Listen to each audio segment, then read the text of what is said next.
Okay, let's go to the second step. Solder the wires together. This wire is from your old collector. You see from here. Just we cut it and leave this kind of about more or less 5 cm. Okay, just according to your collector is okay.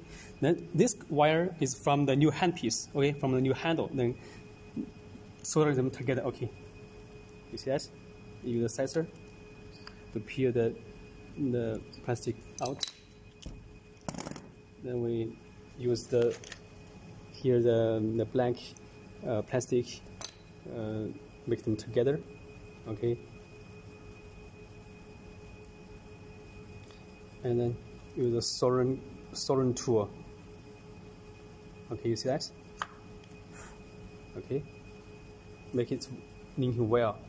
Then make the adhesions come in. Okay, give some a fire and perfect.